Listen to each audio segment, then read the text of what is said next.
코드네임 타입 131, 로터스의 마지막 내연기관 스포츠카.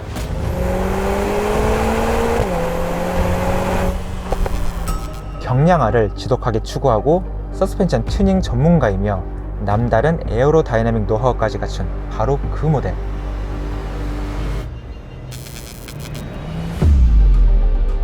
로터스 에미라입니다.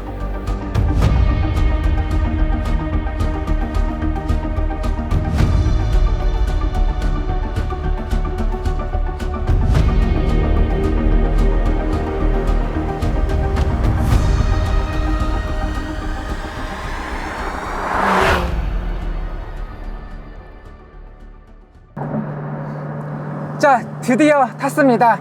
이제 앞으로 로터스는 전기차만 만들 것이기 때문에 현재 이런 순수한 내연기관 스포츠카는 이제 에미라가 마지막이거든요. 그렇기 때문에 이 순수함의 즐거움을 어떻게 즐길 수 있는지 최대한 한번 느껴보는 데 초점을 맞춰 보겠습니다.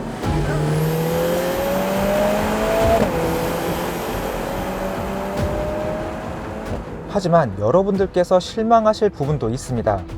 현재 모델은 4기통 엔진이 쓰였다는 것이죠.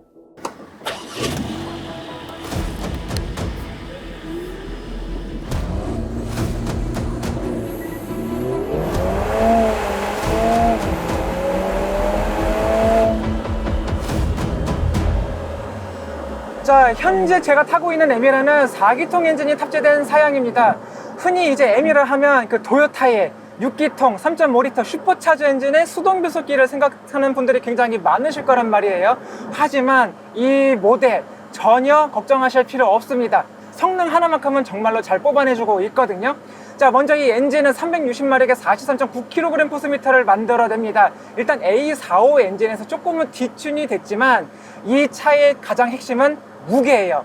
공차 중량이 1448kg 밖에 되지가 않습니다. 원래 이 엔진을 쓰고 있는 A45 모델 같은 경우가 1650kg이나 됐거든요.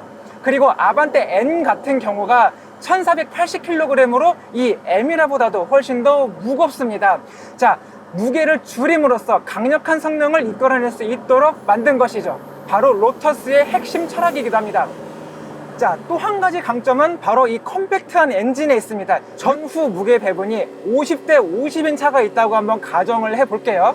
하지만 이 무게 배분이 자동차의 가장 앞부분과 가장 뒷부분에 몰려 있다고 한번 생각을 해보겠습니다. 그렇다면 자동차가 이상적으로 잘 움직여질까요? 전혀 그렇지 않거든요. 에미라 같은 경우는 컴팩트한 엔진을 차체 중심으로 밀어냈기 때문에 조금 더 이상적인 무게 배분을 가져갈 수가 있었습니다. 그렇기 때문에 이런 스티어링 휠을 조작을 해도 굉장히 날렵하고 차량의 중심축을 중심으로 굉장히 선형적으로 잘 돈다 라는 느낌을 바로 받을 수가 있어요.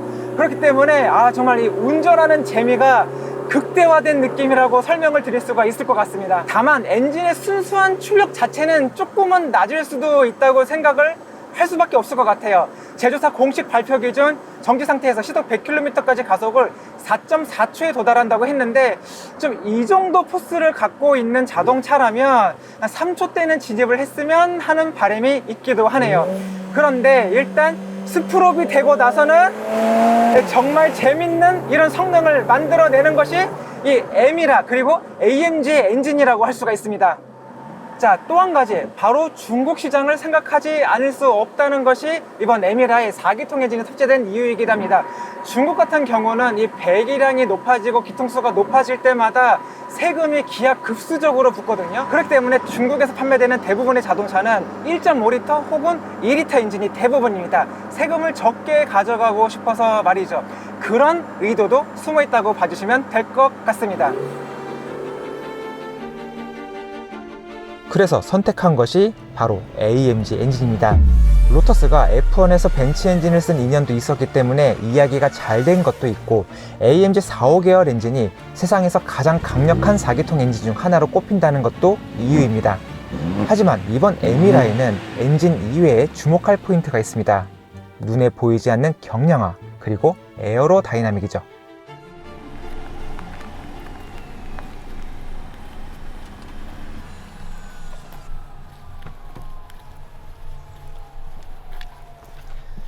자, 이번 로터스 에미라에 적용된 차체는 알루미늄 본딩 방식을 기본으로 합니다. 과거부터 로터스가 스포츠카에 적용됐던 차체 그 사양 맞습니다. 대신에 완전히 새롭게 개발을 했다고 해요. 그만큼 완성도는 더 높아졌을 것이고요. 자, 다음은 에어로다이나믹 부분 한번 볼게요. 자, 로터스 같은 경우는 과거 F1 시절부터 그라운드 이펙트, 다운포스를 만들어내는데 정말로 많은 노하우를 갖고 있었습니다. 타입 79가 나온 지 이제 45년이 됐으니까 그동안 에어로다이나믹 노하우가 얼마만큼 쌓였는지도 알 수 있겠죠. 그 덕분에 이 에미라이도 정말로 다양한 에어로다이나믹 노하우가 탑재가 됐습니다. 심지어 액티브 윙 그런 기술도 없이 말이죠. 이 전면부를 보면 이 보닛 부분을 별도로 날개 형상으로 만들었습니다. 그 덕분에 뜨거운 공기를 배출을 시키면서도 전면부에도 많은 다운포스를 만들어낼 수가 있었고, 측면부를 보면 에어 흡기 포트가 있는데 나카덕트 형태로 만들었습니다. 그 덕분에 이 면적은 작지만 공기를 최대한 많이 빨아들일 수 있도록 만든 것이고요. 자, 후면부를 보면 디퓨저가 있는데 단순히 멋이 아닙니다. 이 자체만으로도 굉장히 많은 다운포스를 만들어낼 수 있게끔 만든 거예요. 하지만 단점도 있어요. 너무나도 이런 부분에 대해서 많은 부분에 공을 들였기 때문에 프론트 트렁크가 없습니다.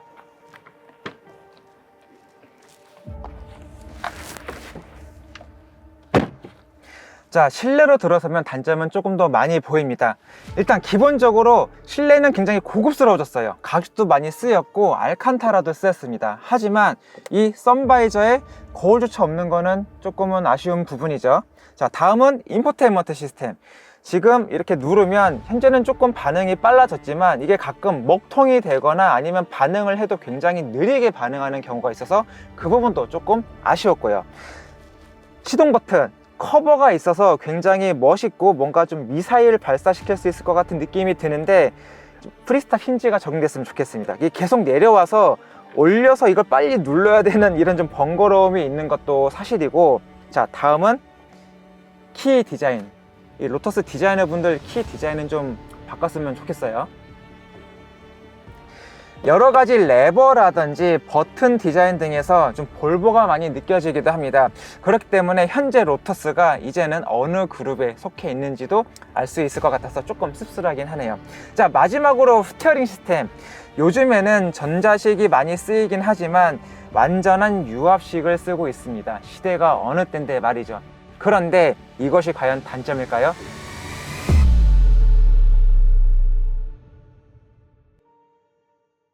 음식으로 한번 예를 들어 보겠습니다. 요즘 나오는 음식들은 좀 인공 색소, 인공 감미료 등을 통해서 좀 자극적인 맛을 많이 전달하는 데 초점이 맞춰지잖아요. 자, 하지만 로터스는 전혀 다른 방식으로 접근을 했습니다. 재료 본연의 맛을 최대한 끌어내서 이 맛을 만들어내는 음식이라고 말씀을 드리고 싶어요. 자, 그렇다면 밍밍하고 좀 맛도 좀 없는 그런 맛일까? 전혀 그렇게 말씀드리고 싶지 않습니다. 굉장히 자극적일 뿐만 아니라 순수한 자동차에서 나오는 이런 느낌이 굉장히 또 새로운 자극으로 또 다가오고 있거든요. 스티어링 시스템, 전기 모터가 아니라 유압을 쓰는 게 정말로 오랜만인 것 같습니다. 개인적으로는 닛산 370 이후에는 처음이지 않을까 생각될 정도로 잊혀진 그런 느낌을 많이 받게 됐는데, 운전을 해보니까 정말 이 스포츠카에서는 유압 방식이 결국에는 맞구나 라는 생각을 다시 한번 느끼게 됩니다. 이 맥라렌 같은 경우가 똑같은 이 유압 방식을 쓰고 있지만 이 유압 펌프를 작동하는 방식이 전기 모터에서 만들어내는 방식을 쓰고 있거든요. 하지만 이 로터스 에미라는 거기서 한 단계 더 진보라고 해야 될까요? 퇴보라고 해야 될까요? 어떠한 단어가 맞는 것인지 모르겠지만 이 순수한 유압 방식에서 오는 이 운전의 즐거움은 정말 다른 차에서는 따라오기 힘들 것 같습니다. 자, 그렇다면 서스펜션 같은 경우는 어떨까요? 이 로터스에 탑재된 서스펜션은 완벽한 패시브 서스펜션입니다. 한마디로 어떤 가변 댐핑 아니면 액티브 기능 전혀 없이 그냥 순수한 서스펜션의 성격 자체를 가져간다고 보시면 되는데, 여기서 로터스 같은 경우는 투어링 서스펜션, 승차감에 조금 더 초점이 맞춰진 그런 서스펜션이고, 여기에 스포츠 서스펜션, 조금 더 탄탄하면서도 주행 성능을 높이는 데 초점이 맞춰진 그런 서스펜션 두 가지를 선택을 할 수 있습니다. 그리고 현재 시승 모델에는 이 스포츠 서스펜션이 탑재가 돼 있고요. 자, 그런데 이렇게 달려보면 스트로크가 그렇게 긴 편은 아니에요. 분명히 스포츠카에 맞춰서 굉장히 짧은 감각을 전달을 하는데, 그 와중에 노면에서 발생되는 이 충격 같은 경우를 굉장히 날카롭지 않고 조금은 둥글게 운전자에게 전달을 합니다. 최근에는 뭐 가변 댐핑 시스템을 통해서 승차감, 그리고 여기에서 성능을 많이 만들어내는데 초점이 맞춰지지만, 로터스는 그런 거 전혀 필요 없어요. 기본적인 이 단일 서스펜션 하나만으로도 충분히 좋은 성능, 좋은 승차감을 많이 만들어내고 있거든요. 그것이 지금의 로터스라고 볼 수가 있습니다. 자, 정말 코너링 성능이 엄청나다고 밖에 말씀드릴 수 없을 것 같은데, 여기에는 한 가지 비밀 무기가 있습니다. 바로 타이어예요. 이 에미라 같은 경우는 기본 타이어만 해도 구디어의 이글 F1 슈퍼 스포츠 타이어가 장착이 됩니다. 이 맥스 퍼포먼스급이죠. 그런데 여기에서 무료로 미쉐린의 팔레 스포츠 컵2를 선택을 할 수가 있습니다. 정말 이 익스트림 퍼포먼스급 타이어 중에서도 논외로 별개의 이제 세미 슬릭 타이어로 쳐주는 것이 이 컵2 타이어거든요. 이것을 공짜로 추가적인 금액 지불 없이 선택을 할 수 있다는 점은 대단한데, 노면에서 나오는 그립 성능이 정말로 대단합니다. 그렇기 때문에 어떤 코너에서도 자신감을 갖고 더 밀어붙일 수가 있어요. 운전에 대한 자신감, 그리고 차에 대한 믿음이 있기 때문에 가스 페달을 더 밟고 속도를 더 높일 수가 있는 거죠. 자, 이 완벽한 이 기계적인 순수한 이 밸런스에서 나오는 달리기의 성능, 여러분들께서도 많이 예상을 하셨겠지만 이 차에는 어떤 특별한 첨단 장치 같은 것은 없습니다. 뭐 토크 벡터링 시스템 전혀 없고요, 뭐 가변 댐핑 시스템, 뭐 액티브 에어로 다이나믹 전혀 없습니다. 그나마 이 차에 좀 탑재가 됐다고 하는 기능이라면 토크 센싱 방식의 디퍼렌셜 락이 탑재가 됐다는 겁니다. 근데 이 토크 센싱이라는 말에서 알 수 있듯이 어떤 전자제어 시스템 아니면은 다판 클러치 방식 이런 거 전혀 아니고 그냥 유체 역학적으로 작동을 하는 방식이란 말이에요. 그럼에도 불구하고 코너에서도 이 정도로 믿고 운전을 맡길 수 있다는 거, 정말 이런 부분은 로터스만의 기본기이고 장기이자 노하우라고 말씀드릴 수밖에 없습니다. 정말로 완성도가 높아요. 자, 여기서 이 차를 믿고 한 번 더 몰아붙일 수 있게 해주는 요소, 바로 브레이크 시스템입니다. 자, 최근에 많이 쓰고 있는 전자제어 방식이 아니라 고전적인 이 유압 펌프를 이용하는 방식을 쓰고 있는데, 밟으면 밟는 대로 제동 성능이 나올 뿐만 아니라 거기서 느껴지는 차량의 피드백도 굉장히 직관적입니다. 그렇기 때문에 속도를 높여도 나는 이 차를 멈춰 세울 수 있다는 자신감이 또 붙기도 합니다. 자, 사실 저는 이 로터스 에미라를 타기 전까지는 이 차를 어떻게 설명을 해드려야 여러분들께서 조금 더 이해가 쉬울까라는 고민이 좀 많았습니다. 그런데 막상 타보니까 자신있게 좀 설명을 해드릴 수 있을 것 같아요. 이 차는 마츠다 MX-5 미아타에서 느껴지는 인마일체, 자동차와 운전자가 하나가 돼서 재밌게 달리는 기분, 여기에 플러스 포르쉐 718에서 느껴지는 굉장히 빠르고 다이내믹한 달리기 성능, 이것이 바로 겸비가 된 자동차라고 설명을 해드릴 수 있을 것 같아요. 요즘 자동차는 전자적인 부분에 의지하는 비율이 갈수록 높아지고 있습니다. 그래서 성능이 높아지고 운전이 편해진 것도 있습니다. 하지만 그럴수록 점차 개성을 잃어가고 있기도 해요.